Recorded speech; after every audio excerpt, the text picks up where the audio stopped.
मुख्यमंत्री नीतीश कुमार के बेटे निशांत कुमार के बिहार की राजनीति में आने को लेकर के पप्पू यादव ने बड़ा बयान दिया है। पप्पू यादव ने कहा है कि नीतीश कुमार के बेटे निशांत कुमार को बिहार की राजनीति में आना चाहिए और उनकी पार्टी यानी कि जेडीयू में जो विभाजन है उनसे उन्हें अपनी पार्टी को बचाना चाहिए। ये बातें आखिर पप्पू यादव ने क्यों कही और किसको लेकर के इशारा किया उन्होंने, ये पप्पू यादव ने खुलकर नहीं बताया। लेकिन पप्पू यादव लगातार केंद्र सरकार पर बरस रहे थे और ये कह रहे थे कि जो बजट में केंद्र सरकार ने बिहार को दिया है वो सिर्फ छलावा है। एम्स मिलना चाहिए था लेकिन एम्स नहीं मिला। जो मखाना बोर्ड की बात कही जा रही है वो सिर्फ और सिर्फ एक झुनझुना दिखाया जा रहा है। बिहार को कई चीज़ों की ज़रूरत है, विशेष राज्य की दर्जे की ज़रूरत है, विशेष पैकेज की ज़रूरत है, लेकिन केंद्र सरकार ने ये सब में से कुछ भी बिहार को नहीं दिया, बल्कि बिहार को सिर्फ और सिर्फ झुनझुना थमाने का काम किया है। इस चीज़ को लेकर के पप्पू यादव ने केंद्र सरकार पर खूब बोला। इसके अलावा नीतीश कुमार के बेटे निशांत कुमार को लेकर उन्होंने कहा है कि बिहार की राजनीति में उन्हें आना चाहिए, उनका स्वागत है। क्या कुछ कह रहे हैं पप्पू यादव, पहले उनके पूरी बयान को आपको सुनाते हैं। पैसे से मार्केटिंग करेंगे। फसल बीमा योजना का क्या हुआ? ये तो कांग्रेस के समय से एमएसपी का क्या हुआ? कितने लोग, कितने किसान मरे? मंडी सिस्टम का क्या हुआ? खाद 400 रुपया में बिकता हुआ, उसका क्या हुआ? विशेष राज क्या हुआ? विशेष पैकेज क्या हुआ? बिहार में बंद पड़े फैक्ट्रियों का क्या हुआ?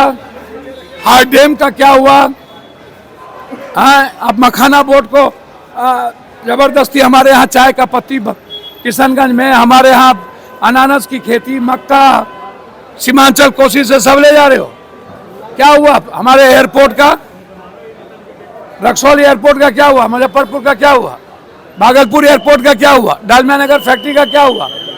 मधुपुर के दूध फैक्ट्री का क्या हुआ? अब यहाँ पूरा का पूरा नाटक करने क्या हुआ? आए थे द्वारिकाधीश से आए हैं, 1.25 लाख ले लो, फैक्ट्री हम दे देंगे। संस्कृत विश्वविद्यालय का मुंगेर का क्या हुआ? बंद पड़े सिगरेट फैक्ट्री का क्या हुआ?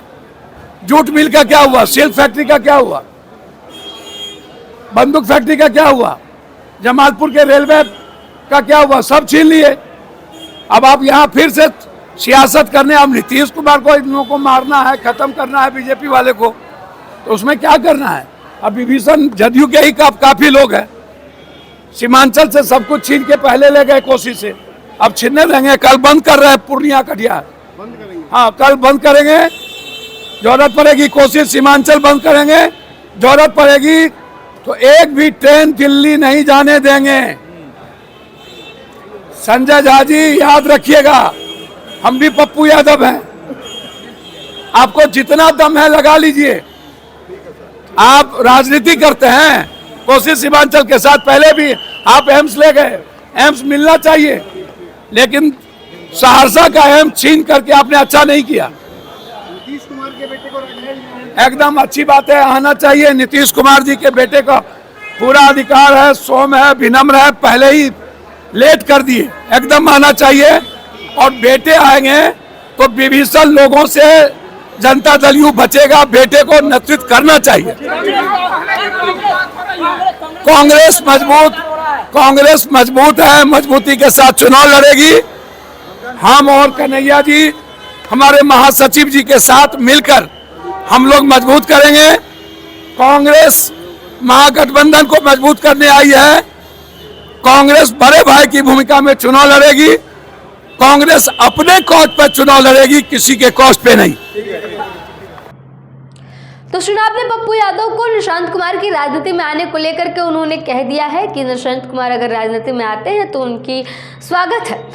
अगर नीतीश कुमार के बेटे आते हैं तो सबसे पहले हम यही कहेंगे कि अपने पार्टी में जो विभाजन है उनसे आपको सावधान होने की ज़रूरत है। अब ये विभीषण कौन है ये तो पप्पू यादव ही बताएंगे, लेकिन पप्पू यादव ने साफ तौर पे इशारों में कह दिया है कि नीतीश कुमार के कुछ खास हैं, नीतीश कुमार की पार्टी के ही कुछ लोग हैं जो उस पार्टी को बर्बाद करने का काम कर रहे हैं।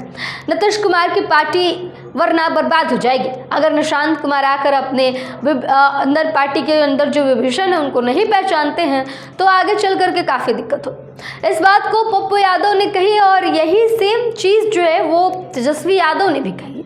तेजस्वी यादव ने भी कहा कि अगर निशांत कुमार आते हैं भाई समान है और उनकी स्वागत की जाएगी, लेकिन उन्हें कहेंगे कि आकर के अपनी पार्टी को बचा लीजिए, अपने पिता की पार्टी है उसको आकर के बचाइए।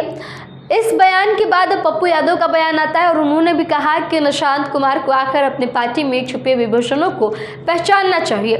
फिलहाल नीतीश कुमार के बेटे निशांत कुमार को बिहार की राजनीति में आते हुए अभी कोई खुलासा नहीं किया गया है इसको लेकर के, लेकिन राजद की तरफ से कह दिया गया है कि हमें कोई दिक्कत नहीं है।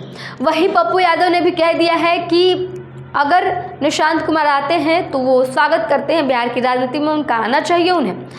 लेकिन एक नज़ारा जो है वो आज जेडीयू दफ्तर के बाहर देखा गया है। जेडीयू दफ्तर के बाहर निशांत कुमार का एक फोटो के साथ पोस्टर लगा है और उस पोस्टर में लिखा गया है कि निशांत कुमार का इंतज़ार बिहार कर रहा है।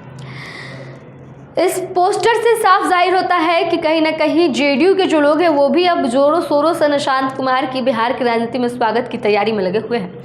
फिलहाल देखना यह होगा कि क्या निशांत कुमार सच में बिहार की राजनीति में कदम रखते हैं या फिर विधानसभा चुनाव से पहले जो कयास लग रहे हैं उस पर फुल स्टॉप लगेगा।